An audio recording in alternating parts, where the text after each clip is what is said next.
საუკუნეების განმავლობაში მილიონობით ადამიანი კითხულობდა ბიბლიას. მაგრამ რაც უფრო მეტად იკვლევენ მას, ისტორიკოსები, მეცნიერები და თეოლოგები, მით უფრო მეტი კი თითხვა ჩნდება. აქ არის ნაწილები, რომლებზეც დღემდე მიმდინარეობს დებატები. ეს დეტალებია, რომლებიც პირველად შეხედვისას ჩვეულებრივად ჩანს. მაგრამ თუ კარგად დააკვირდები, აღმოაჩენ, რომ უფრო ღრმა მნიშვნელობა აქვს. და ერთ-ერთი ყველაზე საინტერესო მაგალითი ამისი, თავად ბიბლიის პირველივე ნაწილშია ნაპოვნი, მაგრამ სანამ დავიწყებ, არ დავიწყდეთ ამ ვიდეოს მოწონება. ეს ჩვენთვის, კონტენტ კრეატორებისთვის ძალიან მნიშვნელოვანია. დიდი მადლობა და ეხლა დავიწყოთ. დაბადების წიგნში არის ერთი თავი, რომელსაც ხშირად ბევრი მკითხველი უბრალოდ აცილებს. ეს არის გრძელი სია სახელებისა ადამიდან ნოემდე. ზოგისთვის ეს უბრალოდ ოჯახის ჩანაწერივით ჩანს. მაგრამ ზოგიერთი ბიბლიის მკვლევრისა და ებრაული ენის მკვლევრის თქმით, არსებობს უცნაური ნიმუში, რომელიც დამალულია სახელების მნიშვნელობებში. მაგალითად, სახელი ადამ ნიშნავს ადამიანს. სეთი ნიშნავს დანიშნულს ან დაწესებულს.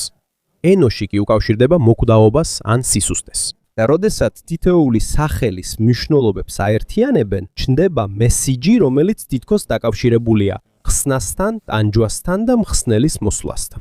ზოგიერთი ქრისტიანი მკვლევარისთვის ეს უბრალოდ დამთხვევა არ არის. მათთვის ეს მაგალითია იმისა, თუ როგორ აქვს ბიბლიას უფრო ღრმა სიმბოლიზმი ჩადებული მის დეტალებში. თუმცა მნიშვნელოვანია გვახსოვდეს, რომ ყველა მეცნიერი არ ეთანხმება ამ მოსაზრებას. ზოგიერთი ამბობს, რომ ეს შესაძლოა მხოლოდ ინტერპრეტაცია იყოს და არა პირდაპირ მნიშვნელობით დამალული კოდი. მაგრამ სწორედ აქ საუბარი კიდევ უფრო იდუმალი ხდება. რადგან მთელ ბიბლიაში განმეორებით ჩნდება იდეა, რომ არსებობს რაღაცები, რასაც პირველივე წაკითხვისას ვერ გაიგებ, ზოგიერთი მუხლის მიხედვითაც კი არსებობს ჭეშმარიტებები, რომლებიც დაფარულია და დროთა განმავლობაში ნელ-ნელა იშლება. და ასეთი საიდუმლო მხოლოდ სახელებს არ ეხება. ენესის ერთ-ერთი ყველაზე განხილვადი ნაწილი ადამიანის შექმნის ისტორია. იქ წერია, რომ ადამიანი მიწისქვერიდან შეიქმნა, დიდი ხნის განმავლობაში ბევრმა ეს მხოლოდ სიმბოლურ აღწერად მიიჩნია. მაგრამ როდესაც თანამედროვე მეცნიერება განვითარდა, ზოგიერთმა მეცნიერმა უცნაური კავშირი შენიშნა. ვინც არ იცის, ადამიანის სხეული შედგება ძირითადი ელემენტებისგან, როგორიცაა ჟანგბადი, ნახშირბადი, წყალბადი, აზოტი, კალციუმი და ფოსფორი. და ეს ელემენტები ჩვეულებრივ გვხვდება მიწასა და დედამიწის ქერქში.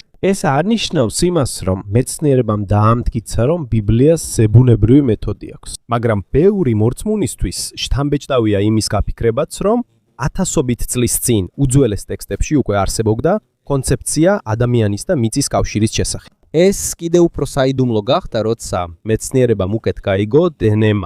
დნმ არის გეგმა ყოველი ცოცხალი ორგანიზმისთვის.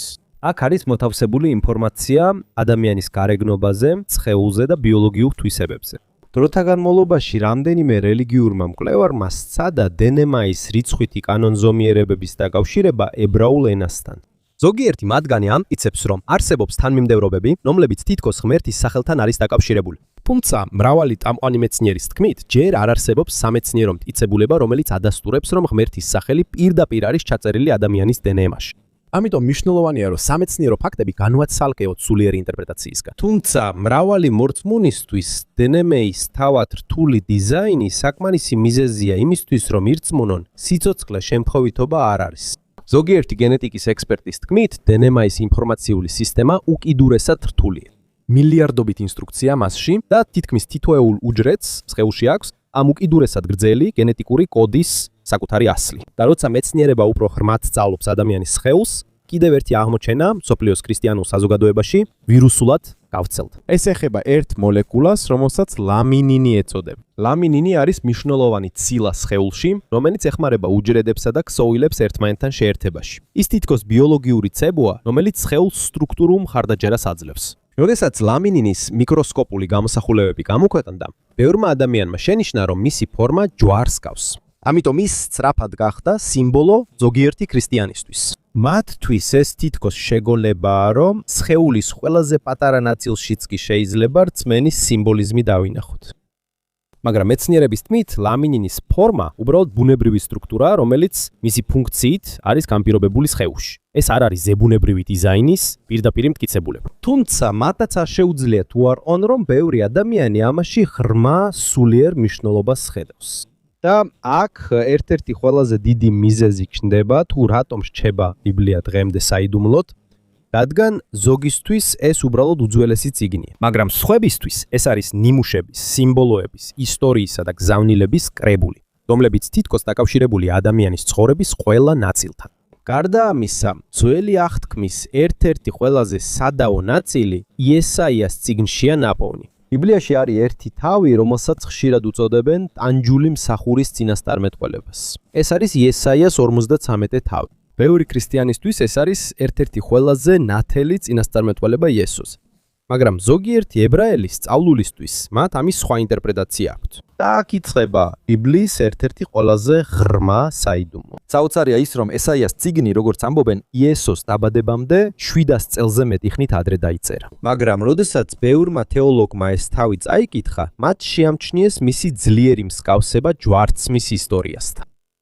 აქ არის ნაწილები, სადაც ნათქვამია, რომ ღმერთის მსახური სხვების ცოდვების გამო დაიჭრა, ხალხმა უარყო და ბევრისთვის ტანჯვა აიტანა. ამიტომაც ბევრი ქრისტიანი თვლის, რომ ეს უბრალოდ დამთხვევა არ არის, არამედ მესიის მოსვლის შესახებ წინასწარმეტყველება. მაგრამ დროთა განმავლობაში კიდევ რამდენიმე მკვლევარმა დაიწყო ებრაული ტექსტის, კერძოდ ესაიას 53-ე, თავის უფრო ღრმა კმა კანონზომიერებების ძიება. აქ შემოვიდა ის, რასაც ისინი ბიბლიის კოდებს უწოდებენ. ბიბლიის კოდის თეორიის ზოგიერთი მხარდამჭერის თქმით, არსებობს დამალული სიტყვები ან სახელები, რომლებიც ჩნდება, როდესაც ებრაულ ხელნაწერებში ასოების კონკრეტულ ინტერვალებს ითვლიან. ერთ-ერთი ყველაზე ცნობილი მტკიცება ისაა, რომ როდესაც ითვლიან ყოველი მესამე ან 49 ასოს, ესაიას 53 თავის ზოგიერთ ნაწილში, ჩნდება თითქოს და ნიმუში, რომელიც დაკავშირებულია სახელთან იერუშალაიმი ან იესო ებრაულად. ზოგიერთი მორწმუნისთვის ეს ძალიან დიდი მნიშვნელობისაა. მათთვის ეს თითქოს საიდუმლო ხელმოწერაა, რომელიც თავად წინასწარმეტყველებაშია ჩადებული. მაგრამ მნიშვნელოვანია, რომ გავიგოთ საუბრის მეორე მხარეც. ბევრი ბიბლიის მკვლევარი, ისტორიკოსი და მათემატიკოსი ამბობს, რომ არ არსებობს მტკიცებულება იმისა, რომ ასეთი კანონზომიერებები ზებუნებრივია. ზოგი ექსპერტის თქმით, შესაძლებელია გრძელი ტექსტებიდან სხვადასხვა სიტყვების ან კომბინაციების პოვნა, როდესაც საკმარისია ასოების რაოდენობა და შესაძლო კანონზომიერებების რაოდენობა. სხვა სიტყვებით რო ვთქვათ, ეს უნივერსალურად მიღებული მტკიცებულება არ არის. სინამდვილეში ბიბლიის კოდის თეორია საკამათო გახდა, განსაკუთრებით მას შემდეგ, რაც 1990-იან წლებში ამოვიდა რამდენიმე წიგნი, სადაც ნათქვამი იყო, რომ ებრაულ ბიბლიაში დამალული იყო მესიჯები მომავალი მოვლენებისა და მსოფლიო ლიდერების შესახებ. თუმცა ბევრმა დამოუკიდებელ მკვლევარმა გამოაქვეყნა კვლევები, რომლებიც აჩვენებს, რომ მსგავსი პატერნების შექმნა შესაძლებელია სხვა გრძელ ტექსტებშიც. ამიტომ დღემდე ადამიანების აზრი ამ საკითხზე გაყოფილია. მაგრამ მიუხედავად იმისა, რომ სამეცნიერო კონსენსუსი არ არსებობს, მრავალი მორწმუნის ინტერესი იესაიას 53 თავის მიმართ მაინც არ ქრება. იმიტომ რომ მათთვის ეს თავი მხოლოდ დამალულ კოდებზე არ არის. ნამდვილი საიდუმლო ისაა, რატომ არის ამ თავში ასე დეტალურად აღწერილი ადამიანი, რომელიც სხვებისთვის იტანჯება. რამდენიმე საუკუნით ადრე, ვიდრე ქრისტიანული რწმენის მიხედვით ჯვარცმა მოხდებოდა და ესაიას 53 თავი კიდევ უფრო მნიშვნელოვანი გახდა, როდესაც 1947 წელს მკვდარი ზღვის გრაგნილები აღმოაჩინეს.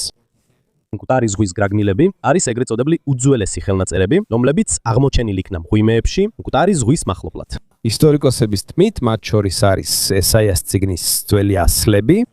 ისინი უფრო ძველია, ვიდრე მსოფლიოს მიერ შენახული მრავალი სხვა ხელნაწერი. ამიტომ მკვლევრებისთვის უფრო ნათელი გახდა, რომ ესაიას წიგნის მუხლები მართლაც არსებობდა იესოს დროამდე. ბევრი ქრისტიანისთვის ეს ძალიან მნიშვნელოვანია, რადგან ეს აჩვენებს, რომ წინასწარმეტყველება უბრალოდ მოვლენების შემდეგ არ დაუწერიათ. თუმცა მიუხედავად ამისა, დებატი ამ თავის ნამდვილი მნიშვნელობის შესახებ კვლავ გრძელდება. ზოგიერთი ფიქრობს, რომ ეს პირდაპირ იესოზე მიუთითებს. სხვები კი ამბობენ, რომ ეს ისრაელის ან ტანჯული ხალხის სიმბოლოა. სწორედ აქ ხდება ბიბლია კიდევ უფრო უცნაური. რადგან ათასობით წლის შემდეგაც კი აქ კვლავ არის თავები, რომლებსაც იკვლევენ, განიხილავენ და მათ მნიშვნელობას ეძებენ. მიუხედავად ამისა, იესოს დროს იერუსალიმი იყო ებრაელების რწმენის ცენტრი. იქ იყო ჰეროდეს უზარმაზარი ტაძარი, ერთ-ერთი ყველაზე შთამბეჭდავი ნაგებობა მთელ ძველ სამყაროში. ისტორიკოსების თქმით, მისი ქვები ძალიან დიდი იყო და ზოგიერთი 100 ტონას იწონიდა. მაშინ ბევრი ადამიანისთვის შეუძლებელი ჩანდა, რომ ის ადგილი დაენგრია. მაგრამ სხვა სახარებების მიხედვით, როცა იესომ ზეთისხილის მთიდან ქალებს უყურებდა, მან გაფრთხილება მისცა, რომელმაც მისი მოწაფეები გააოცა. მან თქვა, რომ დადგებოდა დრო, როცა იერუსალიმი დაინგრეოდა და ქვაზე აღარ დარჩებოდა. იმ დროს მისი ეს სიტყვები შეუძლებლად ჟღერდა. მიუხედავად იმისა, რომ რომის იმპერია აკონტროლებდა იერუსალიმს, ტაძარი მაინც ძალისა და რწმენის სიმბოლოდ რჩებოდა. მაშინაც კი ბევრი იმედოვნებდა, რომ მესია მოვიდოდა როგორც პოლიტიკური ლიდერი, რომელიც გაათავისუფლებდა ისრაელს რომისგან. მაგრამ აჯანყების დაწვების ნაცვლად იესო აფრთხილებდა მოსალოდნელ განადგურებას. და თითქმის 40 წლის შემდეგ მთელი რეგიონი შოკში ჩააგდო ერთმა მოვლენამ. 70 წელს, ჩვენი წელთაღრიცხვით, იუდეველებსა და რომაელებს შორის დიდი აჯანყება დაიწყო. პასუხად რომის არმიამ გენერალ ტიტუსის ხელმძღვანელობით ალყა შემოარტყა იერუსალიმს. ისტორიკოსების, მაგალითად იოსებ ფლავიუსის თვით, ალყის გაგრძელებისას ქალაქში შიმშილი, არეულობა და სასოწარკვეთა გამძაფრდა. მძიმე ბრძოლის შემდეგ ტაძარი დაიწვა. სწორედ აქ დაიწყო იერუსალიმის ისტორიის ერთ-ერთი ყველაზე საშინელი ნაწილი. ზოგიერთი ისტორიული წყაროს მიხედვით, ცეცხლის ძლიერი სიცხის გამო ტაძრის ოქროს დეკორაციები დადნობილა და ქვებს შორის ჩასულა. ამიტომ რომის ჯარისკაცებმა კედლები თითო-თითო დაშალეს, რათა გადამდნარი ოქრო აეღოთ. დღემდე ბევრი ქრისტიანი ამ მოვლენას იყენებს, როგორც მაგალითს, რომ თითქოს წინასწარმეტყველება ახდა. და ეს უბრალოდ ლეგენდა არ არის. არსებობს ისტორიული ჩანაწერები იოსებ ფლავიუსისგან და რომაელი ისტორიკოსებისგან, როგორიცაა ტაციტუსი, რომლებიც აღწერენ იერუსალიმის განადგურებას 1 საუკუნეში. მაგრამ მიუხედავად იმისა, რომ ქალაქის განადგურება ისტორიულად ნათელია, უფრო ღრმა კითხვაზე დებატი მაინც გრძელდება. ნამდვილად იყო ეს წინასწარმეტყველება? თუ უბრალოდ სახარების ზოგიერთი ნაწილი იერუსალიმის განადგურების შემდეგ დაიწერა, ეს საკითხი დღემდე განხილვის საგანია მეცნიერებში. მაგრამ ბევრი მორწმუნისთვის ყველაზე მძიმე მხოლოდ ტაძრის განადგურება კი არ არის, არამედ მისი სიმბოლური მნიშვნელობაც. რადგან ეს თითქოს აჩვენებს, რომ რამდენად ძლიერიც არ უნდა იყოს იმპერია ან რელიგიური ცენტრი. ამ სამყაროში არ არსებობს მუდმივი სტრუქტურა და როცა ბიბლიაში აღწერილ მისტიკურ მოვლენებზე ვსაუბრობთ, კიდევ ერთი ამბავია, რომელიც კიდევ უფრო რთულად ასახსნელია. ეს არის ამბავი იესო ნავეს ძის დროინდელ ბრძელ დღეზე. იესო ნავეს ძის წიგნის მე-10 თავში ომის შუაგულში უცნაური მოვლენა ხდება. ტექსტის მიხედვით იესო ნავესზე მილოცა, რომ ზედამფარე გაჩერებულიყვნენ, სანამ ისრაელი მტერს ებრძოდა. და მოთხრობის მიხედვით თითქოს მზე მართლაც გაჩერდა ცაზე, სანამ ბრძოლა დასრულდებოდა. თანამედროვე ეპოქაში ბევრი ადამიანი ამას მხოლოდ მეტაფორად ან პოეტურ ენად აღიქვამს. რადგან მეცნიერების მიხედვით დედამიწის ბრუნვის შეჩერებას მთელ პლანეტაზე უზარმაზარი გავლენა ექნებოდა. მაგრამ მე-20 საუკუნეში ერთი ამბავი გახდა პოპულარული რელიგიურ საზოგადოებებში. ზოგი ქრისტიანი მომხსენებლის მტკიცებით, არსებობდა მეცნიერი სახელად ჰაროლდ ჰილი, რომელმაც აღმოაჩინა დაკარგული დრო, როცა კომპიუტერების დახმარებით ციური სხეულების მოძრაობას სწავლობდა. ამბავში ნათქვამია, რომ ასტრონომიულ გამოთვლებში თითქმის ერთი სრული დღე აკლია და ეს თითქოს იესო ნავესის ამბავს უკავშირდება. თუმცა, ბევრი მკვლევარისა და ფაქტების გადამოწმებლის თქმით, არ არსებობს დამოუკიდებელი სამეცნიერო მტკიცებულება, რომელიც ამ ამბავს ადასტურებს. სინამდვილეში რამდენიმე ორგანიზაცია, მათ შორის NASA, არაერთხელ განაცხადეს, რომ მათ არ აქვთ ოფიციალური ჩანაწერი ასეთი აღმოჩენის შესახებ. ასევე ბევრი ისტორიკოსი ამბობს, რომ ჰაროლდ ჰილის ამბავი უბრალოდ ურბანული ლეგენდაა, რომელიც მოგვიანებით გავრცელდა ქადაგებებში, წიგნებსა და რელიგიურ საუბრებში. თუმცა, მიუხედავად იმისა, რომ ეს მტკიცება არ არის მხარდაჭერილი ძირითადი მეცნიერების მიერ, ბევრი ადამიანის ცნობის მოყარეობა იესო ნავეს ძის მე-10 თავის მიმართ მაინც არ ქრება. რადგან ეს მხოლოდ ასტრონომიაზე არ არის, ბევრისთვის უფრო ღრმა კითხვაზე სურთ პასუხის გაცემა. რატომ აქვთ ძველ კულტურებს, მსოფლიოს სხვადასხვა ნაწილში, ასევე ისტორიები ბრძელი ღამის ან გრძელი დღის შესახებ? არსებობს ამდენიმე ლეგენდა ჩინეთიდან, მესოამერიკიდან და სხვა უძველეს ცივილიზაციებიდან, რომლებიც უძველეს დროში უჩვეულო ციური მოვლენების შესახებ მოგვითხრობს. ეს არ ნიშნავს, რომ ისინი ერთსა და იმავე მოვლენას ეხებიან, მაგრამ ეს საკმარისია საიდუმლოს კიდევ უფრო გასაღმავებლად. და აქ ისევ და ისევ ბრუნდება ერთ-ერთი ყველაზე დიდი კითხვა ბიბლიასთან დაკავშირებით, რომელი აქედან არის ისტორია, რომელი არის სიმბოლიზმი და რომელი მოვლენებია ისეთი, რომლებიც თანამედროვე ადამიანს დღემდე ბოლომდე არ ესმის. მთელი მსოფლიოს ისტორიაში ამდენი რიცხვია, რომელსაც ეშინიათ. ადამიანებს აშინებთ, როგორც 666 ეს ჩანს საშინელებათა ფილმებში, შეთქმულების ბის თეორიებში და თუნდაც რეალურ ცხოვრებაში. ზოგიერთი სასტუმრო თავს არიდებს ნომრის 666 გამოყენებას. ზოგიერთ არ სურს ეს ნომერი ნახოს სანომრე ნიშნებზე, მისამართზე ან თუნდაც ქვითარზე. ბევრისთვის ეს ეშმაკის ნომერია. მაგრამ რა მოხდება თუ ამ ნომრის უკან უფრო რთული ისტორია იმალება? ეს ნომერი ბიბლიაში მხოლოდ ერთ მონაკვეთშია ნახსენები. გამოცხადების მე-13 თავში აღწერილია ეგრიტობლი მხეცის ნიშანი, სიმბოლო, რომელიც დაკავშირებულია ძალასთან, კონტროლთან და ერთგულებასთან, ძლიერ სისტემასთან.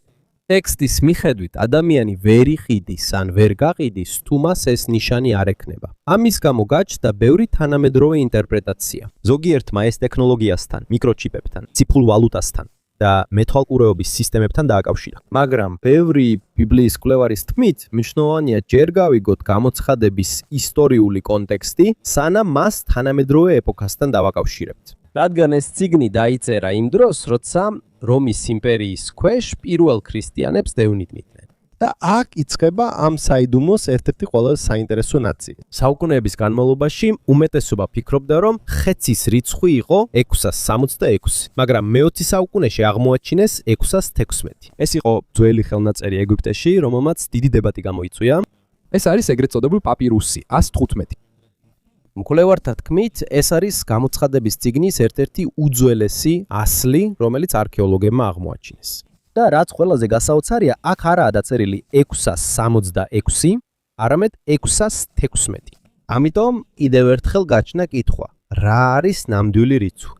ბევრი ისტორიკოსისა და ტექსტოლოგის თქმით, 666 და 616 ორივე გამოჩნდა ზოგიერთ უძველეს ხელნაწერში. ეს უბრალოდ ბეჭდვითი შეცდომა არ არის.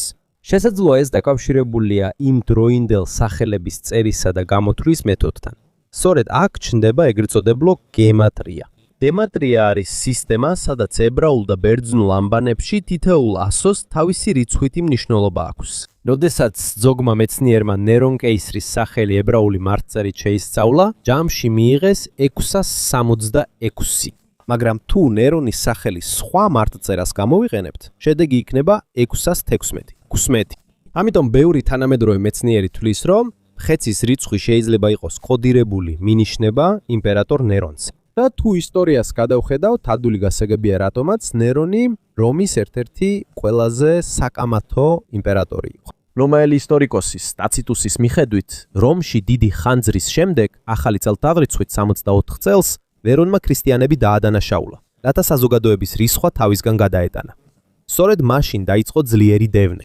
ამბობენ, რომ ქრისტიანები მტაცებელ ცხოველებს მიუგდეს, ზოგი ჯვარზე გააკრეს, ზოგი კი ცოცხლად დაწვეს და ნერონის ბაღში ღამით განათებად გამოიყენეს. ამიტომაც ბევრი ადრეული ქრისტიანისთვის ნერონი სისასტიკისა და ბოროტების სიმბოლოდ დარჩა. ამიტომ ზოგიერთი ბიბლიის მკვლევარის აზრით, გამოცხადებაში მოხსენიებული მხეცი შეიძლება არ იყოს პირდაპირი მნიშვნელობით მონსტრი, არამედ იმ დროის იმპერიის ძალადობრივი და მჩაგვრელი ძალაუფლების სიმბოლო. მაგრამ ამაზე დებატი არ მთავრდება.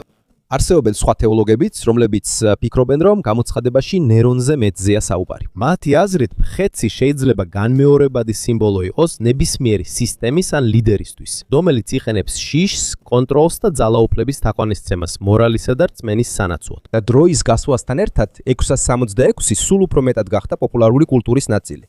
ის გახდა საშინელების, აპოკალიფსისა და სამყაროს დასასრულის სიმბოლო. მაგრამ ბევრი ისტორიკოსის თქმით, მისი წარმოშობა შეიძლება უფრო მარტივი და ისტორიული იყოს, ვიდრე უმეტესობას გონია. რაც უფრო გასაკვირია, ათასობით წლის შემდეგაც კი ექსპერტები ჯერ კიდევ ვერ თანხმდებიან ამ რიცხვის ნამდვილი მნიშვნელობის შესახებ. მართლა 666-ია თუ 616? და თუ ეს რიცხვი მხოლოდ სიმბოლოა, სინამდვილეში ვის ან რას აღნიშნავს მხეცი? დღემდე ეს რჩება ბიბლიის ერთ-ერთ ყველაზე იდუმალი და ყველაზე სადავო ნაწილად. ბიბლიის ერთ-ერთი ყველაზე რთული და ყველაზე შესწავლილი წინასწარმეტყველება დანიელის წიგნში გვხვდება. დღემდე მას იყენებენ მრავალი თეოლოგი, ისტორიკოსი და წინასწარმეტყველების მკვლევარი, რათა სცადონ გაიგონ მართლაც არსებობს თუ არა ბიბლიაში ჩამოყალიბებული დროის ხაზი, რომელიც ეხება მსოფლიოს მომავალს. ყველაფერი დაიწყო მაშინ, როცა ებრაელები ბაბილონში ტყვეობაში იყვნენ. დანიელი ებრაელი, რომელიც ბაბილონის იმპერიაში მრჩევლად მსახურობდა, ბიბლიაში ცნობილია როგორც ადამიანი, რომელსაც, როგორც ამობენ, ხილვები ჰქონდა მომავალი სამეფოებისა და მოვლენების შესახებ. მისი წიგნის ერთ-ერთი ყველაზე იდუმალი ნაწილი არის ეგრეთ წოდებული 70 კვირის წინასწარმეტყველება. დანიელის მე-9 თავში არის ნაწილი, სადაც ანგელოზი გაბრიელი ამბობს, რომ 70 შვიდეული განისაზღვრა ერისა და იერუსალიმისთვის. აქედან დაიწყო უამრავი დებატი, რადგან ბევრი ბიბლიის განმარტებლის აზრით, აქ სიტყვასიტყვით კვირებზე არ არის საუბარი. წინასწარმეტყველურ განმარტებაში ერთი დღე შეიძლება ერთი წლის სიმბოლო იყოს. ამიტომ 70 კვირა ხდება 490 წელი, 10 წელი. და აქ წინასწარმეტყველება უფრო დეტალური გახდა. ტექსტის მიხედვით დათვა დაიწყება იმ ბრძანებიდან, როდესაც იერუსალიმის აღდგენა დაიწყება. არსებობენ ამდენიმე მეცნიერი, რომლებიც ასწავლიან, რომ არტაქსერქსესის, სპარსეთის მეფის ბრძანება ძვ.წ. მე-5 საუკუნეში შეიძლება იყოს ამ დროის ხაზის დასაწყისი. თუ ამ წლებიდან დავთვლით, ზოგიერთი ქრისტიანი განმარტებელი ამბობს, რომ ეს ემთხვევა იმ პერიოდს, როდესაც იესოს მსახურება დაიწყო მათთვის აღწაწატებლების პირველ საუკუნეში. ეს არის წინასწარმეტყველების ახსულების საოცარი მაგალითი. მაგრამ მნიშვნელოვანია გავიგოთ, რომ ყველა მეცნიერი ერთნაირად არ განმარტავს ამას. ზოგი ისტორიკოსი და ბიბლიის მკვლევარი ამბობს, რომ დანიელის წიგნში მხოლოდ სიმბოლური ენაა გამოყენებული. სხვა მკვლევართა თქმით, მისი ზოგი ნაწილი შეიძლება დაწერილი ან დალაგებული იყოს ისრაელში მძიმე პოლიტიკური კრიზისის დროს, რათა ებრაელებისთვის იმედი მიეცათ დამპყრობლებთან ბრძოლაში. მაგრამ ბევრი მორწმუნისთვის წინასწარმეტყველების ზოგი ნაწილი იმდენად დეტალურია, რომ მხოლოდ დამთხვევად ვერ ჩაითვლება. ეს კიდევ უფრო საკამათო გახდა, რადგან დანიელის წიგნის ნაწილში თითქოს საუბარია ცხებულის სიკვდილზე. ამიტომ ბევრი ქრისტიანი თვლის, რომ აქ საუბარია იესოზე და მის ჯვარცმაზე. არსებობენ ზოგიერთი განმარტებელიც, რომლებიც ამბობენ, რომ წინასწარმეტყველების ბოლო კვირა დღემდე არ შესრულებულა. და აქ შემოდის ერთ-ერთი ყველაზე პოპულარული, მაგრამ ყველაზე სადავო ნაწილი თანამედროვე წინასწარმეტყველების სწავლებებში, ეგრეთ წოდებული უკანასკნელი დროები. ზოგიერთი ევანგელისტური განმარტების მიხედვით, წინასწარმეტყველურ დროში კიდევ ერთი ბოლო ეტაპი დარჩა, დანიელის მიხედვით.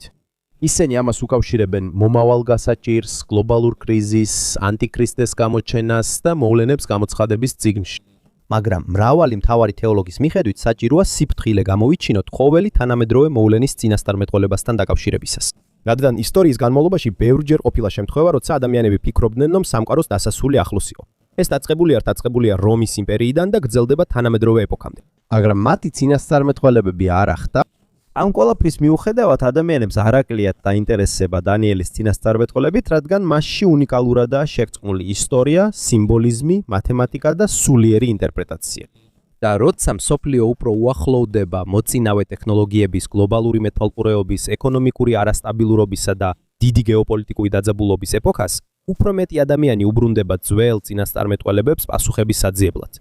მართლა არსებობს საათი, რომელიც დიქტიკებს. მართლა არსებობს თუ არა განსაზღვრული დროის ხაზი კაცობრიობის ისტორიაში. თუ ეს უბრალოდ ნაწილია იმ მუდმივი ძიებისა, რომელთაც კაცობრიობა ცდილობს იპოვოს აზრი სამყაროს ქაოსში. დღემდე მეცნიერებს შორის ამ საკითხზე სრული შეთანხმება არ არსებობს. მაგრამ ერთი რამ ნათელია. 1000ობით წლის შემდეგაც კი ბიბლიის საიდუმლოებები კვლავ ცოცხალია. დაბადებიდან გამოცხადებამდე ის კვლავ აჩენს კითხვებს, რომლებზეც დღემდე ვერ უპასუხა სრულად ისტორიამ, მეცნიერებამ, ან თუნდაც თანამედროვე ეპოქამ.